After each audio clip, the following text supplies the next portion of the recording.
Hello, everyone. Today we're going to talk about the what happens when a man becomes a legend before he dies. When his life reads like one of his own stories, wild, unpredictable, tragic, and brilliant. This is the untamed final chapter of Hunter Thompson, the outlaw journalist who didn't just write about madness, he lived in it. But before I begin, I want to say thank you to everyone who made this video possible. All those who support the channel with one-time donations. If you enjoy what I do and want to support me as well, you can do so through the links in the description.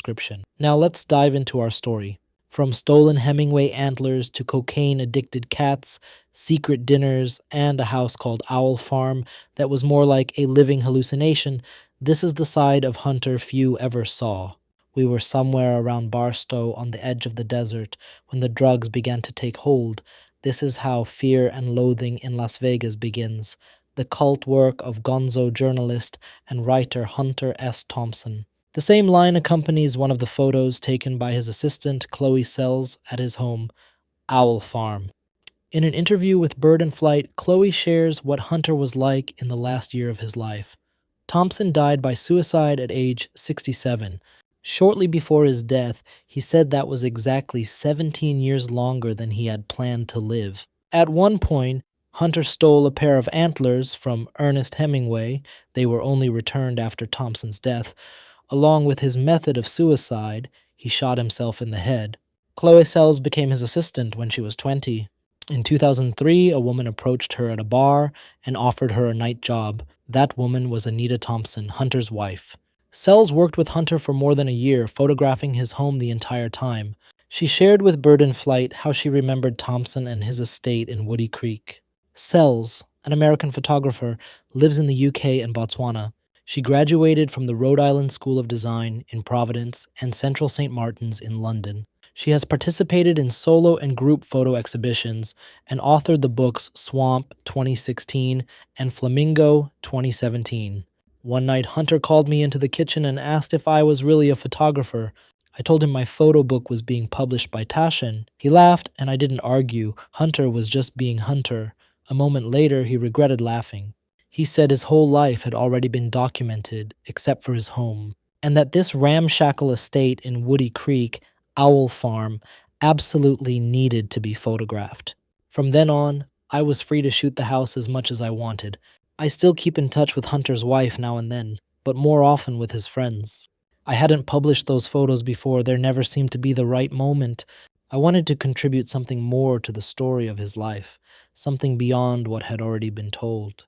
Only after some personal events and many years since his death did I finally feel ready. Hunter was mostly a wild character, but with good manners. Over the year, I tried everything, but nothing could cheer him up. On my last night with him, I realized nothing could make him happy anymore. He lived only about a month after that. They say you can spot an alcoholic by the fact they stop eating. Hunter's dinner was served at the quietest time of night, after the peacocks fell asleep and often after guests had left.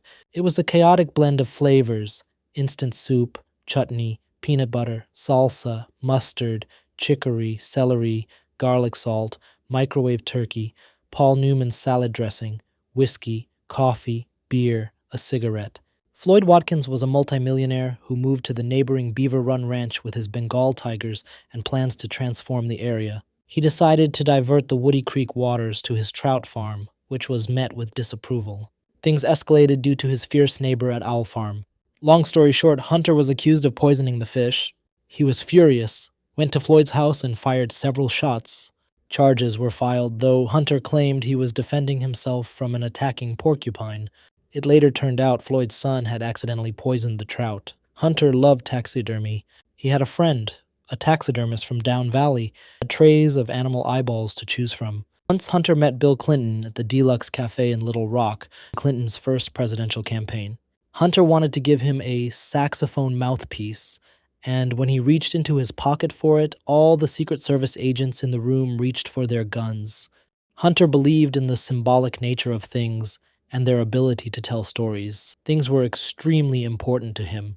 I think he saw their symbolic value in the way they could narrate stories. A true homebody, he gathered the world around himself and filled Owl Farm with objects that told both old and new stories. His life experience added a prophetic dimension and depth to his work. He wrote about Owl Farm in Fear and Loathing in Las Vegas. My main luxury in those years, indeed my only real luxury, was the ability to work in my own fortified compound at Woody Creek. It was a very important psychic anchor for me, a crucial grounding point where I always knew I had love, friends, and good neighbors. It was like my personal lighthouse, which I could see from anywhere in the world, no matter where I was or how strange, crazy, or dangerous it got. We had a stockpile of typewriters for emergencies, which could happen at any moment at Owl Farm. Each one was wrapped in plastic wrap with the repairman's phone number taped on top. It was cold comfort, though, since he lived a 45-minute walk away and wasn't available 24/7. Rage. Rage against the coming of the light. That's how Hunter rephrased the famous Dylan Thomas poem. All night from anywhere in the kitchen, you could read that page. The thread of daylight hung in the air like an ominous sign. Hats were essential accessories. They allowed you to become whoever you wanted to be in the moment. There were two sets of Vegas baseball caps, originals and fakes. The originals were from the Fear and Loathing days. The fakes were made in Hollywood for the Johnny Depp film. One of Hunter's best friends, a sheriff, recalled how he could throw a hat from a great distance and land it perfectly on a hook. The cat was addicted to cocaine. Whenever the drugs overwhelmed it, it would let out heart-wrenching screams. Then Hunter would scoop up some cocaine and blow it into the cat's mouth. But here's the question. Was Hunter S. Thompson a madman masquerading as a writer, or a genius hiding in plain sight? Let me know in the comments. Was he out of control, or just more awake than the rest of us? Hunter Thompson once said, "Buy the ticket, take the ride," and what a ride it was. If this story gave you a glimpse into the beautiful chaos behind the legend, don't forget to like, subscribe, and share it with someone who loves stories that go off the rails. Support the channel if you believe in preserving wild tales, forgotten legends, and the spirit of fearless storytelling. Until next time, stay curious, stay bold, and never fear the edge. Thanks for watching.